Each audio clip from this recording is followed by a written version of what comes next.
and put into action, and then the art carries through to the audience where they're actually artists themselves and giving their own triggered interpretations. That's what's wonderful about theater. You know, you can really be a part of the experience, and it's all happening very presently. So it's not like film where you're very far away from it and can turn it off. And there you go. You know, it's a very present experience. Would that be impressed enough to Adam Sandler or Mr. Sandler if he was alive? Sanford Meisner. Sanford Meisner, sorry. Oh boy, Adam Sandler. I don't know. You gotta win him over. If he walked in the door, I'd probably be happy.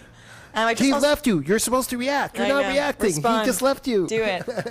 I also just wanted to take a minute to point out Emma Ronaldo of Ronaldo Photography has been helping us out and doing all our photography. So just wanted to thank her on behalf of the company. And also we've been working with Corporal Zach Kalish, who's in the Canadian Armed Forces. So we've been really, really lucky to be able to have the opportunity to work with him. Oh, wow. The we're reality really grateful. check. Yeah. Yeah, he did a little bit of training with us and was able to help us on some of our research. So he's been really wonderful.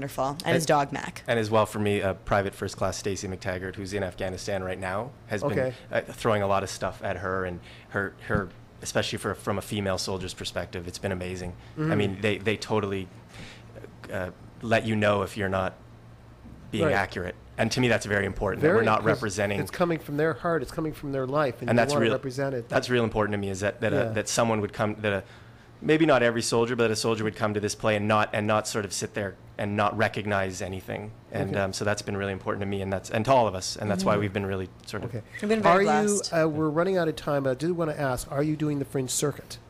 So you got Toronto. You're doing it now. We're not at this point. I mean, that's something we would consider for the future. Sure.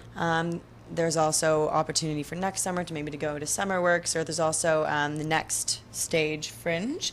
So that's the best of the Fringe that they reproduce later on in the year. So we're hoping that happens. That would be fabulous. But we're not circulating. And I got to tell my friends and relatives 300 years from now that I met you people. Oh, absolutely. Thanks. People, thanks for coming here. Thank you for having us. Very young, talented David Brock before he becomes overweight with a beard in the 60s. It's actually how we found him. So, I've lost this play. I've lost weight. Yeah. The lovely Jillian Pearson, intellectual Jillian Pearson, and Marc Richler. I hope I said that right. Yes, you did. And to the whole team, Jack, forgive me if I called you John Patterson, and the rest of the team that are out there maybe watching us.